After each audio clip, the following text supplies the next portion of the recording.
more class, and then there will be a midterm. So I'll have a midterm printed up tests for you guys. Do me a favor, close that door for me.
Okay, so Alhamdulillahi Rabbil Alameen.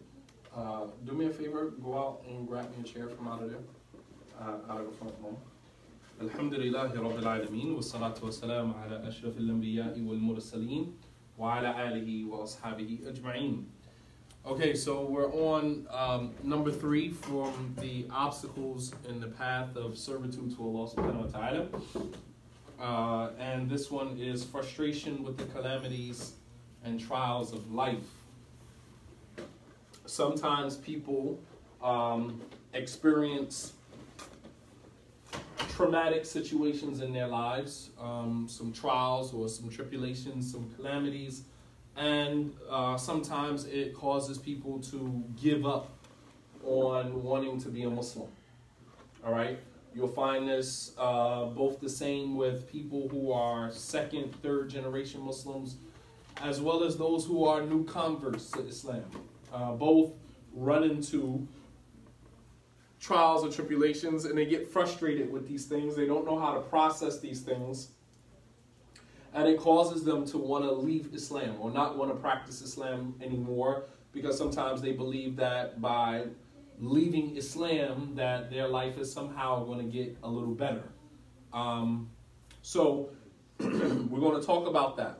As we talked about this before, that our lives are in between periods of prosperity and periods of adversity. Adversity meaning difficulty, challenges, things that come your way, sometimes that you don't necessarily have the time to prepare for. It could be a death of a loved one. It could be the loss of something or the destruction of something important in your life. It could be the loss of a job. Right? Allah tells us that He is going to test us.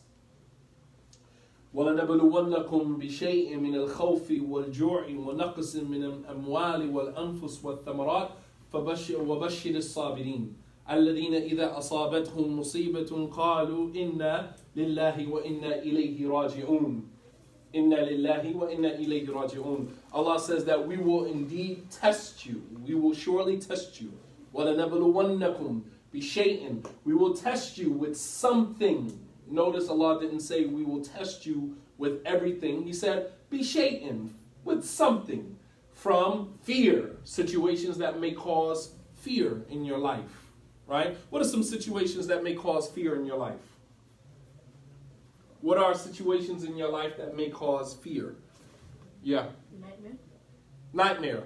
Something that Allah can test you with that may create fear in your life. Do me a favor, go out to the bathroom and get me some paper towels so I can wipe the board. Like them, sit down. What are some situations in your life that you may be tested with that may create fear in your life? Like what? What is the situation in your life that may create fear? Like what? Well, maybe not fear, but maybe like suspense, kind of. But like Maybe like tryouts for a sport or something like that because we're in high school. Okay, as high schoolers, maybe you try out for a sport. So it creates anxiety. You're anxious. You don't know if you're going to pass or if you're going to win. Maybe you have a game, all right? Or let's say in order for you to continue playing the particular sport, you have to maintain a certain grade point average. So you're having an exam or a quiz and you don't know if you're going to pass, and you have all of this anxiety and this fear because if I don't pass, then I'm not going to be able to play. All right? What's another situation in your life that may create fear? What about sometimes divorce of your parents? You may see your parents having arguments and things like that, and sometimes that may create fear within you as a child. You're thinking that maybe your parents are going to separate. Your parents are going to get divorced. All right? How do you deal with that? But Allah says that we will surely test you. وَلَنَبْلُوَنَّكُمْ بِشَيْءٍ مِنَ الْخَوْفِ Fear. We'll test you with something of fear. Khawf. All right? What I'm doing is I'm detailing to you the things that create adversity in our lives. Our lives are in between these two periods of adversity and prosperity. Sometimes things are good and sometimes things are not so good. That's everybody's life. I don't care if you're rich, you're poor, you're black, you're white, you're Muslim, you're not Muslim. Everybody's life has one experiences these two states. It's either sometimes everything is good or sometimes everything is not so good. So Allah mentions a list of things that contribute to adversity in our lives. We'll test you with something of fear. All right? For those of us who are adults, sometimes we have a fear of losing a job, fear of losing a spouse, fear of losing a child. Maybe a child has a particular sickness or a particular ailment, and the child was born that way, or a child was in an accident. I'm sure that, parents, every time their teenagers leave out of the home, they're afraid that maybe something is going to happen to them. All right? We'll test you with fear. Right? Wal khawfi, wal ju'i, hunger.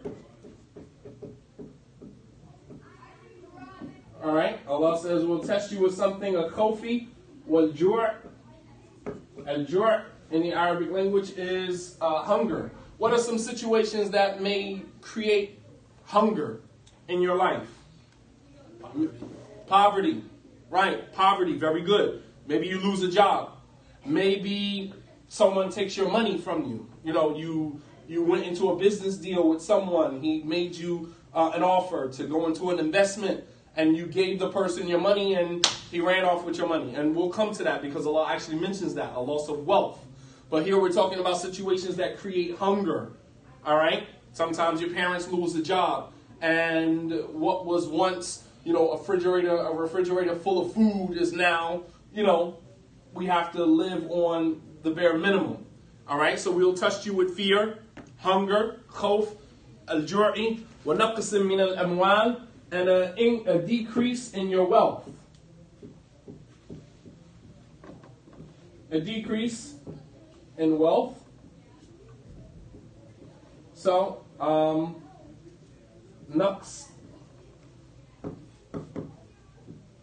min al-amwal. All right? Allah says that we will test you with fear, hunger, a loss of wealth. Right? Sometimes, that can create adversity in somebody's life. All right, to lose a job, to lose money.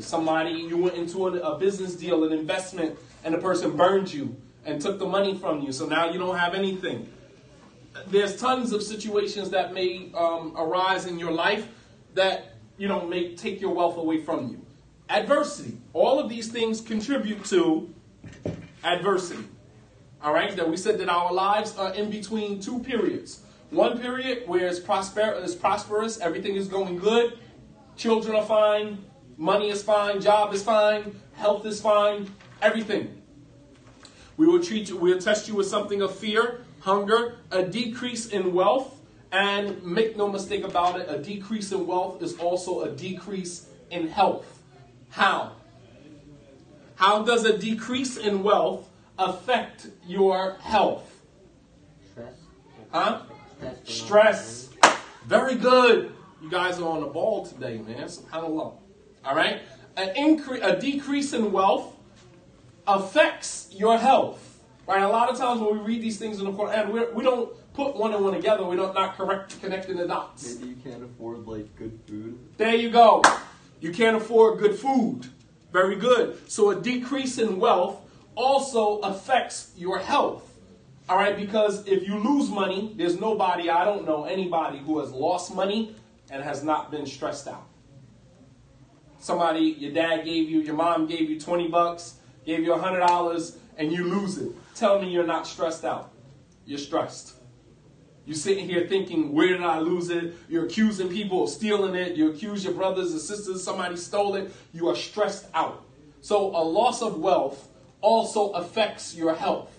So we will test you with something of fear, hunger, a decrease in wealth, which also affects other things, right? You may not be able to afford good food, right? Good food. You go into the store, 5 bundle of bananas that are Dole bananas, that are just regular Dole bananas that are usually genetically modified, may cost you, $3 or $4. The same bundle of organic bananas may cost you $7. All right, you are what you eat. So if you're going to pay for, good food, that costs money. All right, which is why they don't put things like Whole Foods. You'll never see Whole Foods in the ghetto. You'll never see a Whole Foods in the hood, ever. You won't see a Starbucks in the hood, ever. They don't put those type of stores in, urban, quote-unquote, urban areas, right? Because they figure poor people are not going to buy it anyway. They'll just go Dunkin' Donuts and buy a cup of coffee for $2. Nobody's going to walk into Starbucks and spend almost $6 on a medium-sized or a grande cup of coffee. Unless you have money or unless you value, right? You value quality food. And they know that people in those type of areas are not going to value it. They're not going to buy it. So why waste the time? Not only that, they put these stores in certain areas for certain reasons, political reasons as well. Political reasons. Nonetheless, a decrease in wealth also affects your health. And then Allah subhanahu wa ta'ala mentions the last thing. And a decrease in life. Right? You lose people, lose family members.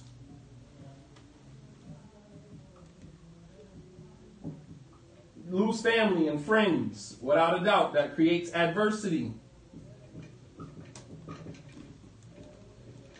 That you will lose family members, lose friends, lose a loss of life. No doubt about it. Losing anybody that you're close to begins to affect you and affect your life. Whether it's a family member, a friend, associate, a colleague, it doesn't matter. The moment you hear that someone dies, it immediately begins to affect your life. And depending on how close that person was to you will determine how much that actually affects your life. If the person was in the outer, right, teach to create rings around your life. All right, rings around your life. So you have your outer rings, and those are people who are not necessarily close to you. And as smaller and smaller the ring around your life gets, those are the people that mean the most to you. So depending on what ring that person who died was in will determine how much it affects your life. If they're in the inner rings of your life, then obviously your life is going to be dramatically affected by that. So we will test you with fear, hunger, decrease in wealth, loss of family, friends, loss of life, with thamarat, and the loss of produce, goods, loss of, you're being able to be effective in the world in terms of you getting things in your life that have meaning, that affect your life in a positive way. All right? To be effective. And then Allah ends the ayat with, فَبَشِّرِ الصَّابِرِينَ. Give glad tidings to those who are patient. وَلَنَبْلُوَنَّكُمْ بِشَيْءٍ مِّنَ الْخَوْفِ وَالْجُوعِ وَنَقْصٍ مِّنَ الْأَمْوَالِ وَالْأَنفُسِ وَالثَّمَرَاتِ فَبَشِّرِ الصَّابِرِينَ. Give glad tidings to those who are patient with that. right? We balance adversity with patience. فَبَشِّرِ الصَّابِرِينَ الَّذِينَ إِذَا أَصَابَتْهُمْ مُصِيبَةٌ. Those who, when they are affected by a musibah, affected by a calamity or adversity, they say, إِنَّ لِلَّهِ وَإِنَّ إِلَيْهِ رَاجِعُونَ. To Allah we belong, and to Allah we shall return. فَأُولَٰئِكَ عَلَيْهِمْ صَلَوَاتٌ مِّن رَبِّهِمْ وَرَحْمَةٌ. That upon them is the peace and blessings from their Lord and the mercy of their Lord. وَأُولَٰئِكَ هُمُ الْمُهْتَدُونَ. And these are the people that will be rightly guided. Rightly guided. So we balance adversity. We balance calamity with patience. The other side of that is prosperity. That things are going to be good in your life sometimes. Sometimes you're going to have money. Your kids are going to be well. Health. Everything is going good in your life. And we balance prosperity with gratitude. This is what keeps us balanced. Some people, Allah opens a door for them, and they become arrogant. They grow haughty, and they forget about Allah subhanahu wa ta'ala. Right? They forget about Allah. They don't pray anymore. They don't fast anymore. They got a good job. Right? They don't need God anymore. Right? This is a very dangerous place to be. And so we balance these two things in our lives with patience and gratitude. Very famous scholar in Islam, Ibn Qayyim, he wrote a book called Patience and Gratitude. That book is actually in English. All right? So our lives fluctuate between adversity and prosperity, and we're taught to manage both of these things with patience and gratitude. Ibn Qayyim, he said, Al-Iman nisfan, nisfu shukr wa nisfu sabr. That faith is comprised of two components, two elements. All right? And one half of it is patience, the other half is gratitude. If you learn how to master these two things, you will learn to have a balance in your life. When things go good, you don't become arrogant, you don't become haughty, you become grateful. And when things are bad in your life, things are going haywire, things are challenging in your life, you learn to exercise patience until that thing subsides, until that thing goes away, and you get to keep the patience after it's all over. Belash, you get it for free. All right? The patience that you exercise during your trial or tribulation, when the trial is over, and it will come to an end, whatever you're going through in your life right now, this time next year, you will probably not be experiencing it. Just like whatever you were going through this time last year. If you can remember where you were this time last year, I can almost guarantee you that what you were experiencing this time last year, you're not experiencing this time this year. It could be worse, it could be better, but it's not the same. That's just life. That's just how it works. All right? We mentioned the hadith of the Prophet ﷺ, where he said that Allah made him an offer to give him a valley in Mecca filled with gold. And he said, no, I would be content with the normal life of one day being hungry and the other day being full. He said, and on the days that I'm hungry, I will humble myself before you and I will call on you. And the days that I'm full, I will be grateful to you. And that's the normal life. That's how you balance your life out. You can't imagine how many people in the world have these two elements going on in their lives. 1 minute everything is good, the next minute everything is not good, but they don't know how to balance it. They don't know how to deal with it. They crumble under the pressure of challenges. They crumble under the pressure of things not going their way. All right, you guys, anybody ever find themselves like crumbling under the pressure of things not going your way? Right? You start to feel like, why isn't things happening the way that I want it to happen? Things are not moving in the direction that I want them to move. And we crumble under that. We become frustrated with that. All right? And believe it or not, as you get older, if you do not learn how to hone in on that frustration and learn how to control it, it will lead you to do some very dangerous things, man. Like what? It could lead you to commit suicide. Yeah. It could lead you to commit suicide. It could lead you to using drugs. You can't imagine how many people out there right now frustrated with their life and they resort to using drugs and alcohol because that is their way of numbing themselves to what they are experiencing because they don't know how to deal with it. All right? Our religion provides us with the solution to everything that we are experiencing in our lives. If you would only understand that your life is in between these two places, either prosperity or either adversity. And whether it's the latter or the former, our religion gives us the remedy into dealing with these things. All right. However, many times we victimize our lives in order to take the responsibility off of ourselves and put it on someone else. Victimizing meaning that you always play the role of the victim. You never want to take responsibility for yourself, so it's always someone else's fault. So, for example, a person might lose their job, and they'll contribute that to somehow, this is especially true with people who are new converts to Islam. People who convert to Islam, they suffer from this the worst. I know I was a convert to Islam, and I'm speaking only from my experiences. I'm pretty sure there's tons of people out there that would disagree and say, no, when I converted to Islam, I had a whole different experience. It was great. I never experienced this. Okay, great. You are the exception to the rule, not the rule. Most people, when they convert to Islam, they begin to experience some adversities, some trials, some calamities, and sometimes Shaitan plays on them, making them believe that all of what they are experiencing is as a result of them becoming Muslim. And so Shaitan begins to play on that. And ultimately, it leads the person to believe that maybe if I leave Islam, maybe all of my problems will go away. All right? Well, guess what? Your problems didn't stem, or your problems don't stem from the fact that you became Muslim. Those problems were there waiting for you, whether you became Muslim or you didn't become Muslim. Those problems were there waiting for you. You were not going to be able to avoid them whether you became Muslim or you didn't become Muslim. All right? So sometimes we victimize in order to take the responsibility of our actions off of ourselves. We blame the religion, we blame Allah, we blame God, right? There are tons of people out there in the world right now who blame God for all of, the dysfunction in their lives. Well, if God exists, why did this happen? If God exists, why did that happen? And they blame everything on God. It's all God's fault, right? And it exposes their true self. Allah says in the Quran, in Surah number 29, ayat 10, Allah says, and from amongst mankind are those who say they believe in Allah. وَمِنَ النَّاسِ مَن يَقُولُ آمَنَّا بِاللَّهِ, that I believe in Allah. وَإِذَا أُوذِيَ فِي اللَّهِ جَعَلَ فِتْنَةَ النَّاسِ كَعَذَابِ اللَّهِ. And when they are tested, all right, when they are tested because of their saying they believe in Allah, then they make the test that they receive from people as if it's somehow some type of punishment from God. All right, when they are tested, they make it as if there's a punishment from Allah subhanahu wa ta'ala. So let's talk about why some of the things that happen to us in our lives, why they happen.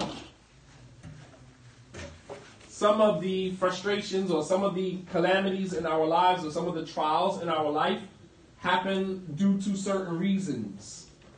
Reason number one, the first reason, why things happen to us. Why bad things happen to us.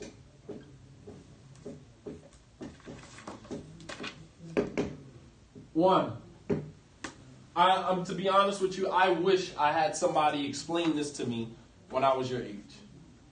When I was 16, 17 years old, I was one of the most miserable internally, all right? Because obviously on the outside, we always make it seem like I'm okay, I'm good, right?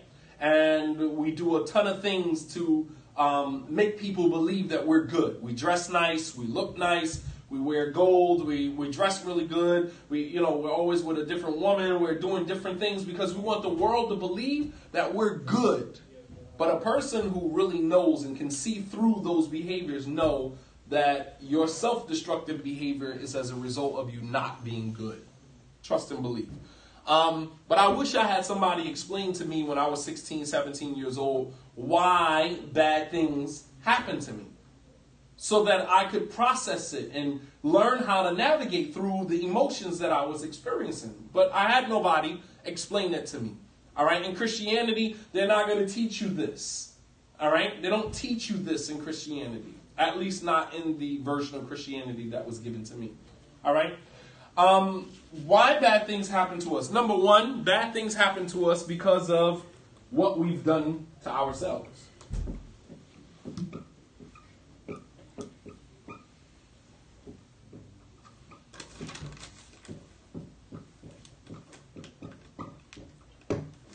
think about any bad thing that has happened to you recently, and if you think deeply about that situation, you will find that at the root of that situation, you had something to do with that. You as an individual, you guys that are listening, when you look at the last bad thing that happened to you, it could have been as early as this morning. It could have been as late as last week. The last bad thing that happened to you in your life, or seemingly bad thing, because not everything that seems to be bad, it's a matter of perception. All right? Seeing the glass as half full, half empty. It's a matter of, really, to be honest with you, it's a matter of perception. All right? How you perceive it. Because Allah tells us in the Quran that perhaps we may hate a thing and it's good for us, and perhaps we may love a thing and it's bad for us. It's all a matter of perception.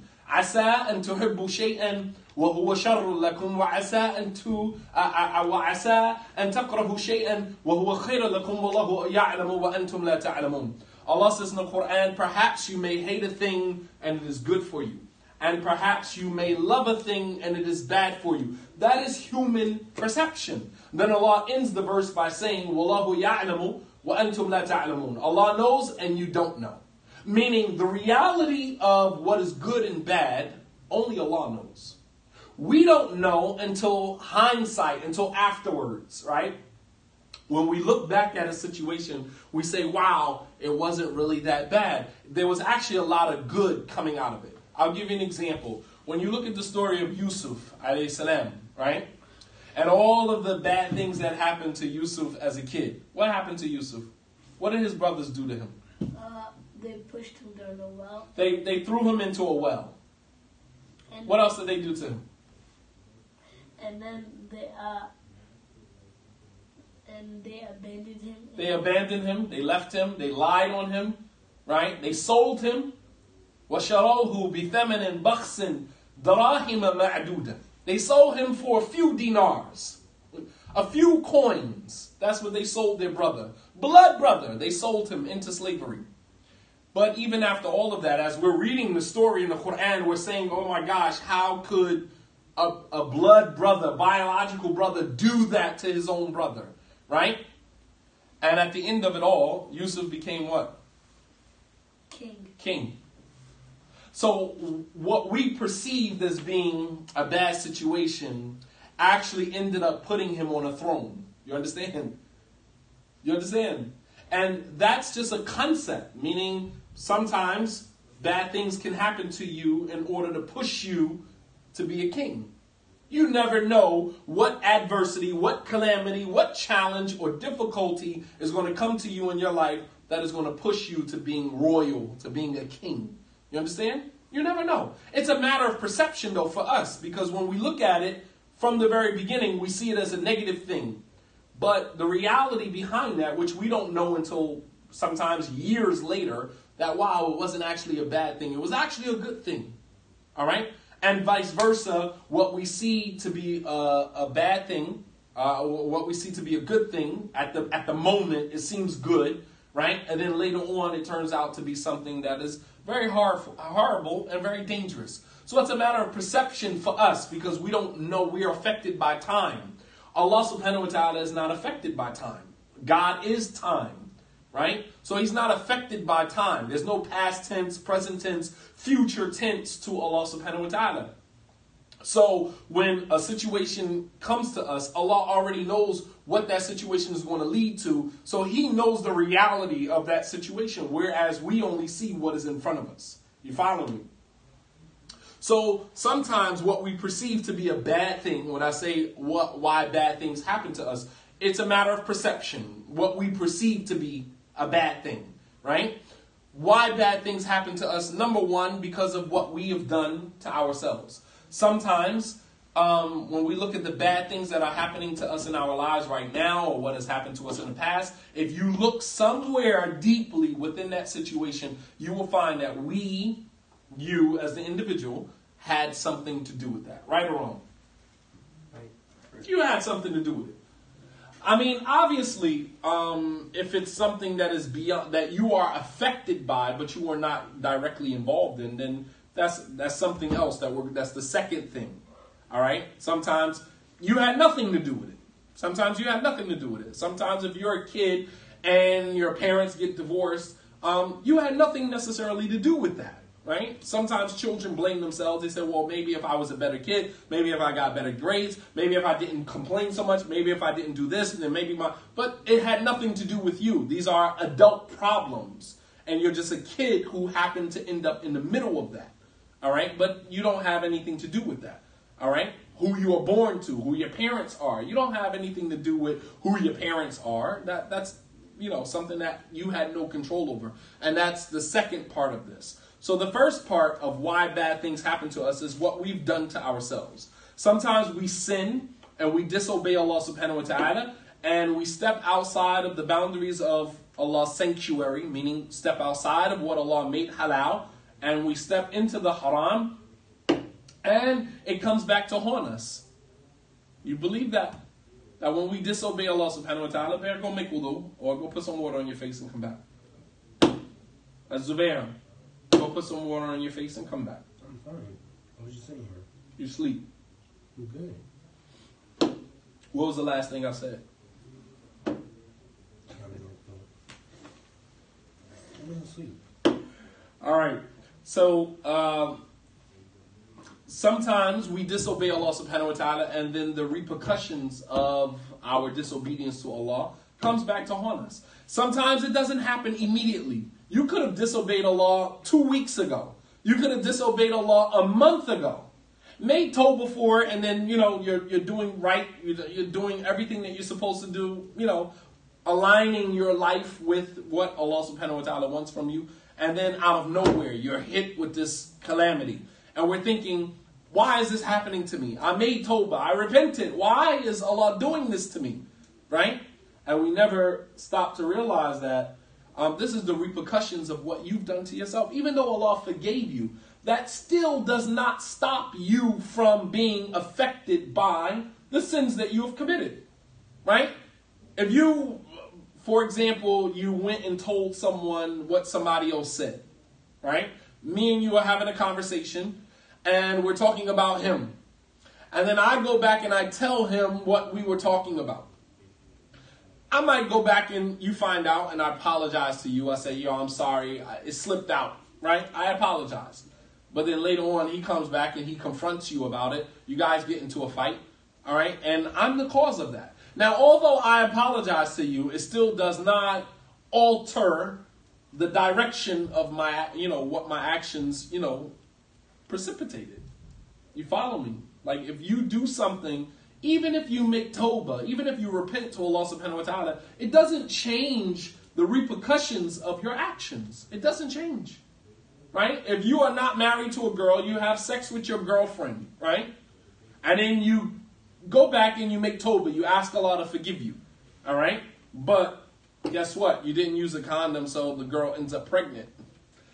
Or you end up with a disease. You understand what I'm saying? Like, even though you made tawbah, it still does not stop the repercussion of your action. That is going to come back to you. Yeah. Is abortion like halal? Is abortion halal? Like, what's the Islamic stance? You just took me on a whole nother direction. Is abortion halal? No, it's not halal to get an abortion. However, there are some tafasil. There are some details to that. Do you remember? We took this in the class. It's about before the soul is born into the baby. Very good. You remember, mashallah. Teenagers do have brains. Sometimes we as parents tend to think that you guys from 12 on to about 19, 20, we don't know where the brain goes inside your head, especially boys, man.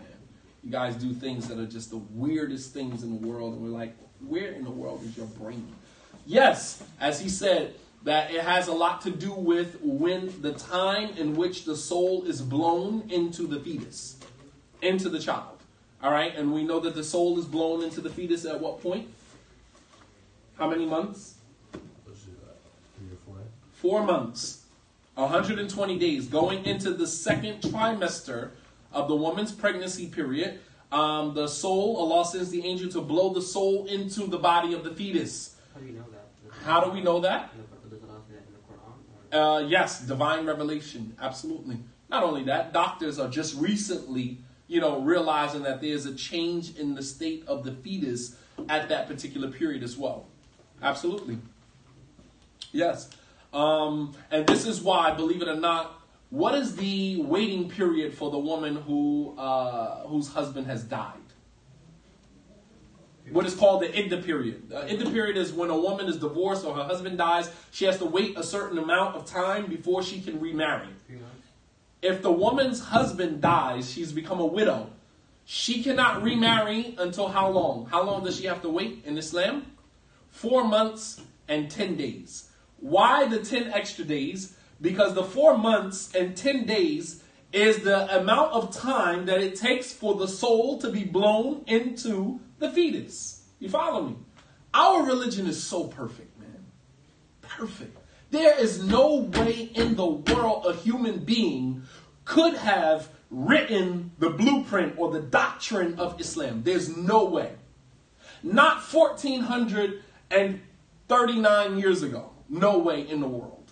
No human being was that smart, that articulate, and that, in sync with the human body and the human makeup and the anatomy of the human being. There's no way in the world.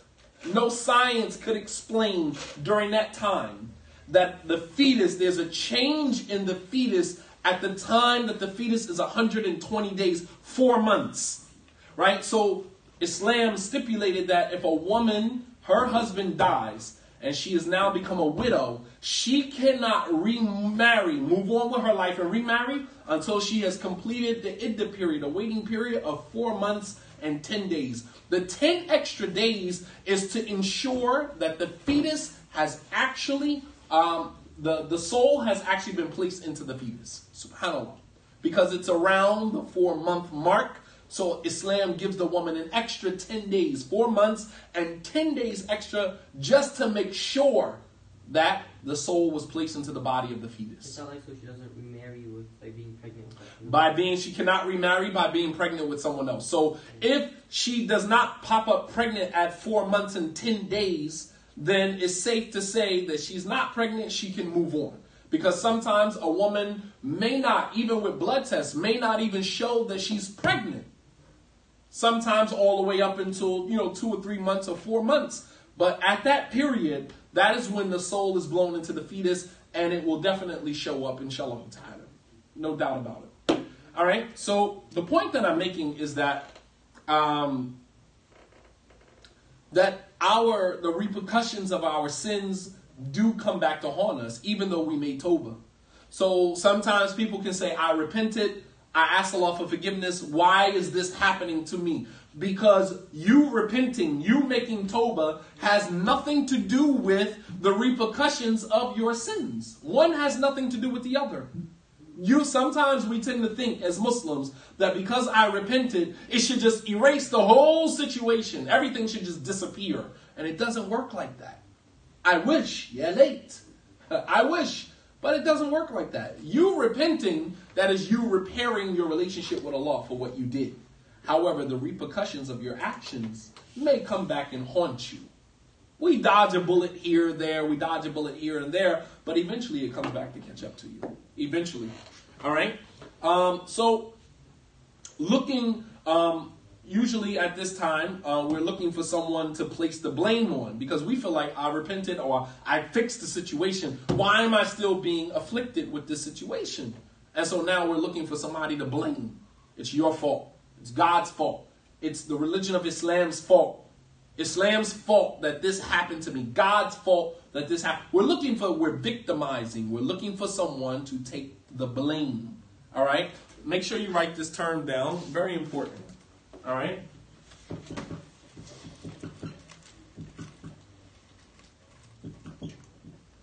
Victimizing.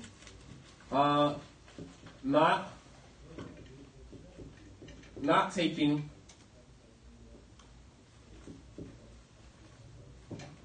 responsibility for your actions. not taking responsibility for your actions and expecting someone else to do what? To take the blame. That's what victimizing is. Victimizing is not taking responsibility for your actions and expecting someone else to be accountable for your failure. Right? When a person, I said this last week, when a person is in a habit of not taking responsibility for their actions, they always expect someone else to be accountable for their failures. We're looking for somebody else to put the blame on. Because I can't say it's my fault, because then that would make me look at myself. And I don't want to look at myself. I want to look at you. It's your fault. All right? So when a person is in the habit of not taking responsibility for their actions, they always expect for somebody else to be accountable for their failures. Classic, man. Classic victimizing. All right? And we do it all the time. Some people do it. They victimize with God. When you look at shaitan, right? Prime example in the Quran. When Allah subhanahu wa ta'ala commanded shaitan along with the jinn, along with the angels to prostrate to Adam, right? Allah subhanahu wa ta'ala said, إِذْ قُلْنَا لِلْمَلَائِكَ اسْجُدُوا لِآدَمَ فَسَجَدُوا إِلَّا إِبْلِيسَ. That remember when we commanded the angels to prostrate to Adam, right? Remember when we commanded the angels to prostrate to Adam. فَسَجَدُوا, all of them prostrated, إِلَّا إِبْلِيسَ, with the exception of Iblis. أَبَى وَاسْتَكْبَرَ وَكَانَ مِنَ الْكَافِرِينَ. That he was arrogant and refused, and he was amongst those who disbelieved. And then when Allah reproached him, Allah reprimanded him and spoke to him directly, and he asked him, why didn't you prostrate? And then the story goes on, he said, because I'm better than him, you created me from fire, you created him from dirt.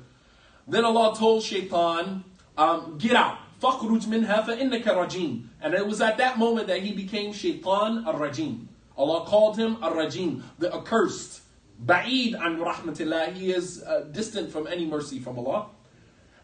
And shaitan retorted. He said back to Allah, قَالَ فَبِمَا أَغْوَيْتَنِي. Because you put me out of paradise. Right? What did shaitan do? What did he do? He told Allah if to not kill him. And No. He said, because you put me out of paradise, I will wait on your straight path and I will lead all of your servants astray. What did shaitan do? He victimized. He put it all on Allah. Meaning I should have been left to just disobey you. But now you're putting me out of paradise. It's your fault, right?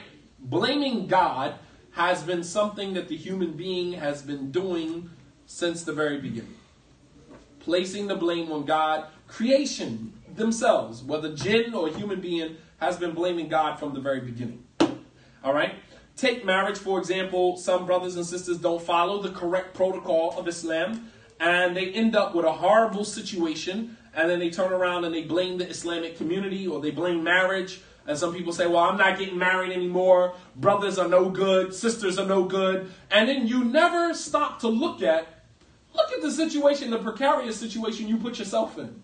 Right? You and the woman were communicating with one another on the phone, alone, sending text messages, sending pics to one another, when you shouldn't have been doing that from the beginning anyway.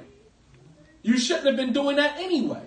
And then when one of you decides to grow some faith and say, you know what, this situation is wrong, I don't want to do this anymore, I'm out, then the other person gets, broken, heartbroken, right? And then you hate marriage. This is why I'm never going to get married. This is why I hate Muslim men. This is why I don't want to marry Muslim sisters.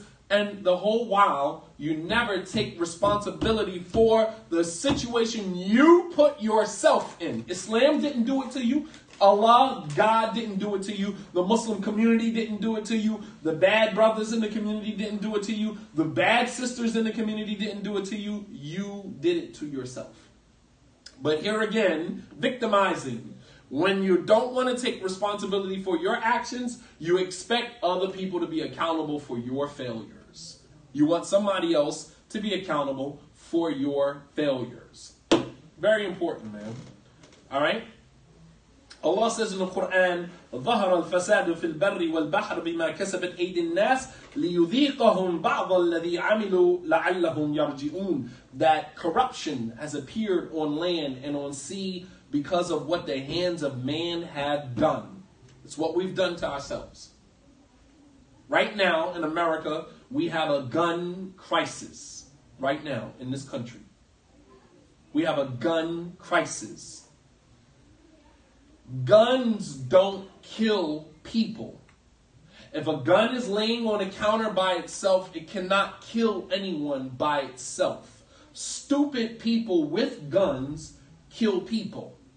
So now we're talking about arming, right? We give children access to weapons, right? So we have guns in our houses enclosed in this glass case. It looks nice. Company comes over, mashallah, they marvel at how well you keep your weapons and can I see? And then when one of our children get angry and upset, they go upstairs, they go into our lockbox, they take the gun out, they go to school and they shoot somebody.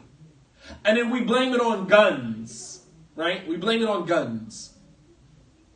It's not the gun's fault. It's the human being who, in his anger, in his impulsivity, and his not learning how to, de-escalate himself and go and grab the nearest weapon and go and shoot someone. Now we're talking about arming teachers, putting guns in the hands of teachers who, some of them don't even have a driver's license, but yet you're going to give them a gun license. We're talking about putting guns in the hands of teachers who you can't even give them the tools that they need to print materials in the school, but you're going to give them a gun. You're going to give them a gun license, right? How about giving them printers and adequate resources so they become proficient teachers in their realm, in their lane, instead of putting guns in their hands, right? This is what we're talking about today, all right? This is as a result of what we've done. God didn't do this to us. This is the repercussions of our actions, of our need, our incessant need to create weapons that destroy us. We are self-destructive people, and this is the result of not having divine guidance.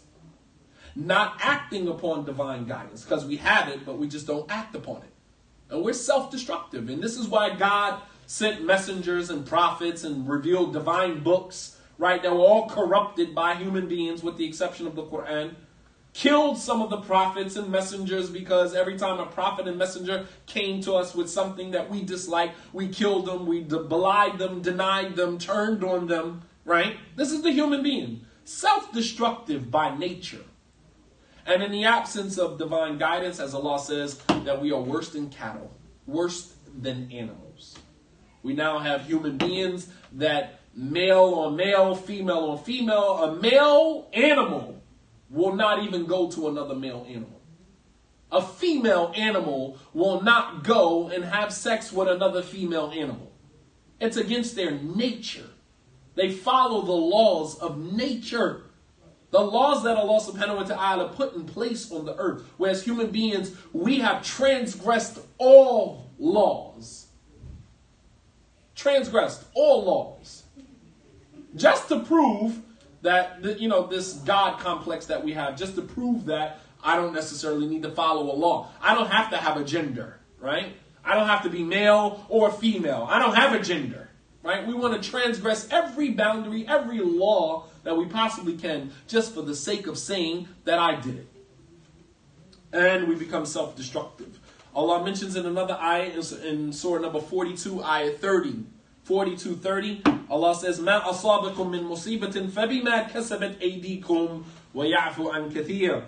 That whatever befalls you, we're talking about why bad things happen to us. He said, whatever befalls you, ma asabakum min musiba, any calamity, any adversity that befalls you, bima kasabat aydikum, is because of what you have done to yourself. You guys following me? Sometimes when we sit back and we look at a situation that's happening to us, all you got to do is get to the root of it, navigate your way from the symptoms, and go all the way to the root of it, and you'll find that you are at the root of that problem. You, yourself, are at the root of that problem. Not someone else's fault, not your brother's fault, not your sister's fault, not your parents' fault, not your teacher's fault, not society's fault, not the white man's fault, not this person's fault. At the root of it all lies you. At the root of it all lies you. And if you're honest enough with yourself to say, you know what, maybe I did play a part in this, right? Then you can begin making sense out of what's happening to you.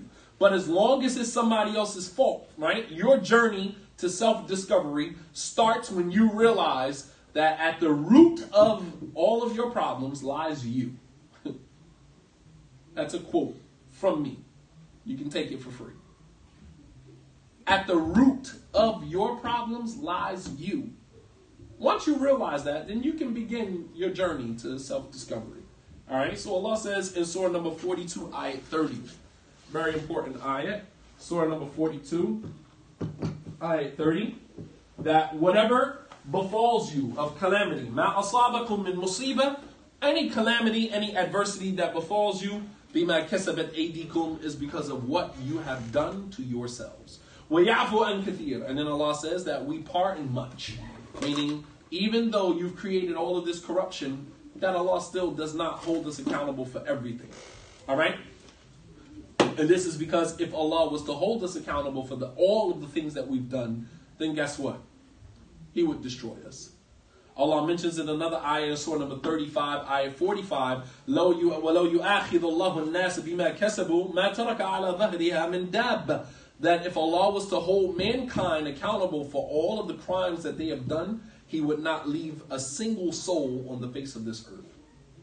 He would not leave a single soul on the face of this earth. We would all be destroyed. Number 2. Everyone got this? We got about 10 minutes left, inshallah. We'll wrap it up. Why bad things happen to us? Everybody got number 1? Yes. It's because of what we've done to ourselves. And number 2, why bad things happen to us. Why bad things happen to us. Number 2 is because it was preordained or destined. It was written.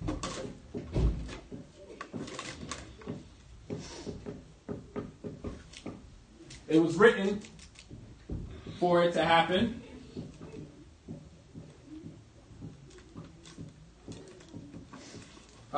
For wisdom that is beyond our understanding, beyond our conception.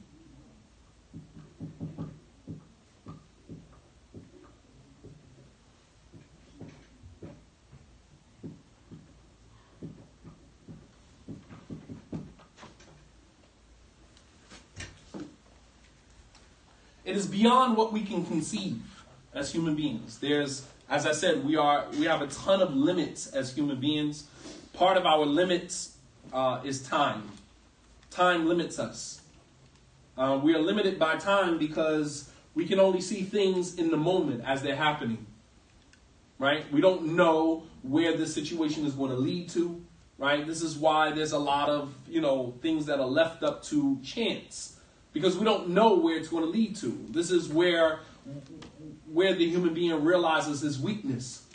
All right? You know that you have limitations. And from your limitations is your ability to see beyond what is right in front of you. You don't know what's going to happen with this situation tomorrow. You got a new job. You don't know where it's going to lead you. You don't know where it's going to take you. You got a new marriage. You don't know where this person is going to lead you and take you. Some people got married, and at the beginning of their marriage, it was all good. They were happy. And 10 years down the line, they become completely different people because of the space that they are sharing with the person that they married. They never knew that they were going to become that person. Some people erase their own identity and take on the identity of their spouse, only to realize that they don't even know who they are at the end of it all. All right? So you don't know where the situation is going to take you. A lot of things are left to chance.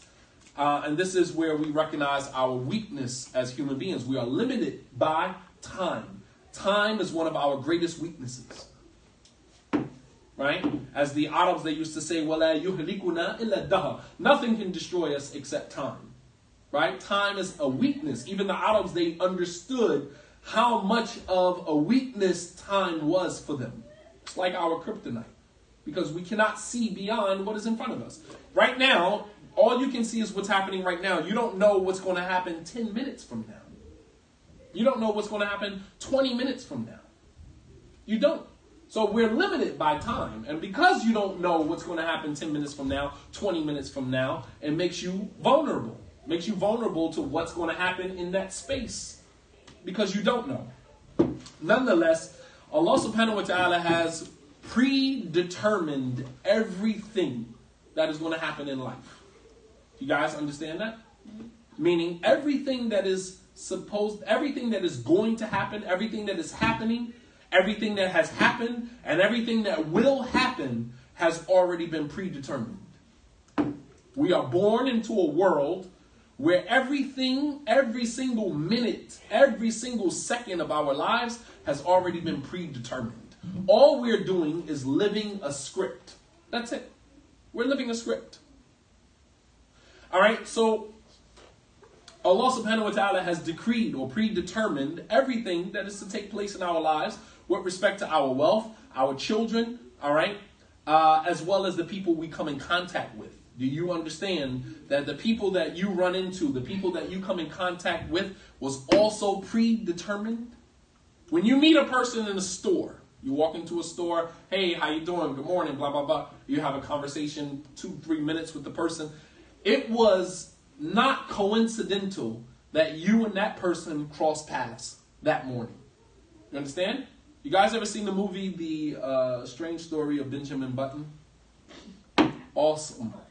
Awesome story, awesome movie to help you understand how people's lives cross paths, and it's not coincidental. Everything is connected. Everything. What was your question? So if everything is predetermined, wouldn't that mean that like whether we end up in like hell or like heaven is already predetermined, or like what choices we make, the path we take? Okay. He said, well, if everything is predetermined, doesn't that also mean that like whether you're going to paradise or you're going to hell, isn't that also predetermined? All right? Yes, absolutely. The Prophet ﷺ said, مَا مِنْكُم مِّنْ أَحَدٍ إِلَّا وَقَدْ كَتَبَهُ اللَّهُ لَهُ مَقْعَدُهُ فِي الْجَنَّةِ وَمَقْعَدُهُ فِي النَّارِ. That there's none from amongst you except your place has already been written for you either in paradise or in hell. Nobody. Nobody from amongst you except your place has already been written for you. They said, even you, O Messenger of Allah. He said, even me. So the Sahaba said, well then why should we do good deeds? Question, this is the $1 million question. If my destination, either in hell or in paradise, has already been predetermined, then why should I do any good? Why should I do anything? Why should I even believe in God? Why should I do anything? Any response for that? Because you don't know. Because you don't know. Awesome. Very good. Because if you knew the answer to that question, then your question would be valid. If you knew for surety that you were going to hell, then your statement, why should I do any good, would be a valid statement. But you don't know where you're going. This is why, as believers, this is where faith comes in. We live between fear and hope. Our entire lives are between the two emotions of fear and hope. And most of the verses in the Quran, many of the verses in the Quran, concentrate or use this concept as a motivational factor. All right? Allah plays on the fact that the human being wants to go to paradise, wants peace and serenity, wants utopia, right? So Allah plays on that. And so He uses verses, descriptions of paradise to increase that hope. Allah mentions His forgiveness, His mercy, to enhance that hope. And then, of course, there's the fear factor. Fear is always a motivational factor. And Allah uses the description of the hellfire, His punishments, to instill fear, right? So that we are motivated to stay away from those things, all right? If you know that this is the punishment that is going to happen to you, right? It's no coincidence that Angel Jibreel took the Prophet ﷺ on a walk through the hellfire. No coincidence. He saw the hellfire with his own eyes and saw people being tortured in the hellfire with his own eyes for different reasons. And then he came back and he conveyed that information to his companions. So if you saw people being tortured, because I had a talk with this about my dad. I had a talk about this with my dad about how maybe there was like on Earth or like a human race before us, and then that ended, and then Allah created like us, and then like we're gonna end, and then so on and so forth. And so like maybe the people he saw, because I read this ayah in the Quran that was kind of strange. Like I read the translation, I was kind of surprised. I can't remember what it was, but so like the people he saw in hellfire, was that maybe people from like the past human races? So the people that the Prophet ﷺ saw in the hellfire being tortured or being punished in the hellfire, where were these people? Are we saying that there are people right now in paradise and people right now in hell? Absolutely. We are taught in our religion that martyrs, amongst other people, go straight to paradise. They skip past what is called the barzakh, and that is life in the grave. They don't go through that process. Dying in the cause of Allah subhanahu wa ta'ala is so virtuous that these people skip that process and go straight to Jannah.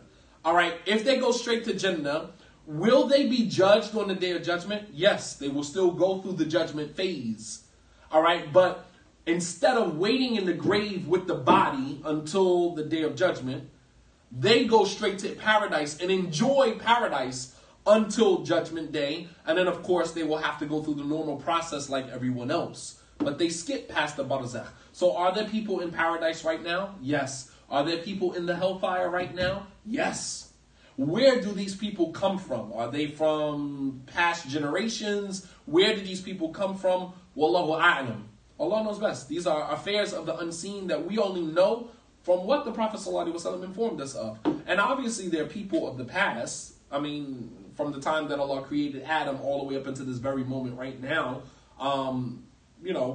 millions and millions and billions of people have died. Those people who are actually in the hellfire or in paradise right now, Allah knows best why Allah selected those people and why the people that are in the hellfire right now. We believe that there are people in hell right now, burning in hell right now. The Prophet ﷺ saw them being tortured in hell right now.